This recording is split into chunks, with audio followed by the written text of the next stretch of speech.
The stars of Ahsoka, Natasha Liu-Bordizzo and Eman Esfandi, have addressed the understated, thus controversial reunion of Sabine and Ezra in the show.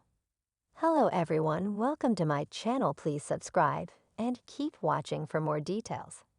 The actors playing Ezra and Sabine in Ahsoka addressed the criticism surrounding their understated reunion and discussed how they wanted to capture the natural dynamic between their characters.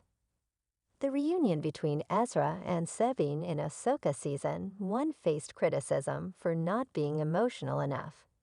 Despite wanting to continue the sibling-like relationship between Ezra and Sabine from Star Wars Rebels, some argue that a more emotional and heartfelt reunion would have better served Sabine's storyline and emulated the changes the characters have undergone. The actors for Ezra Bridger and Sabine Wren in Ahsoka have finally addressed the controversial reunion between the two characters showcased in the show.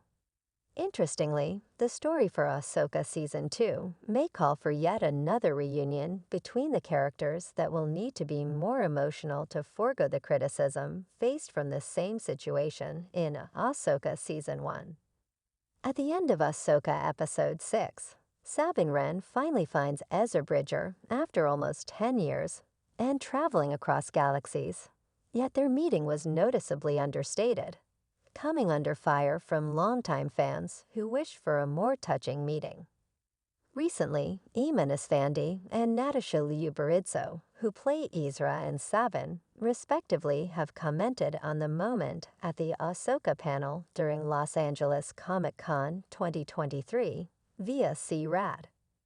According to the duo, the exact nature of Sabine and Ezra's reunion was discussed on set.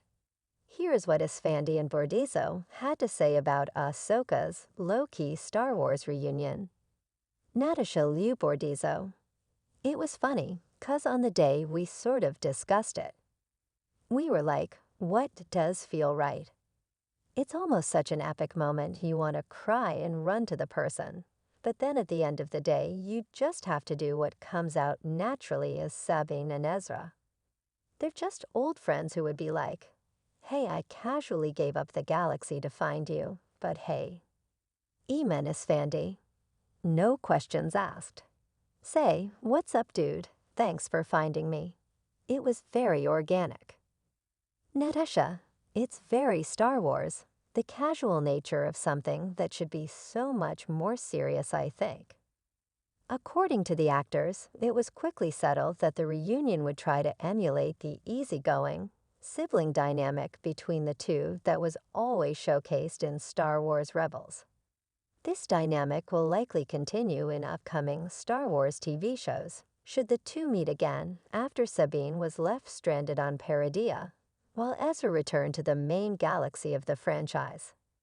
Despite the comments from Bordizzo and Esfandi, the understated reunion of Ezra and Sabine may not have been the correct choice. For one, the entire crux of Sabine's storyline centered on finding Ezra. From learning the ways of the Force and training under Ahsoka to betraying her master, everything Sabine did was driven by her desire to find Ezra. However, the understated reunion of the two did not sell this idea. A more emotional, heartfelt meeting between the two would have sold this story and paid it off incredibly well. Secondly, while it is admirable for Dave Filoni, Eman Esfandi, and Natasha Liu-Bordizzo to want to continue the feel of the characters from Star Wars Rebels, it remains the case that people change over time. It has been almost a decade in universe since Ezra and Sabine last saw each other, and both have drastically changed as a result.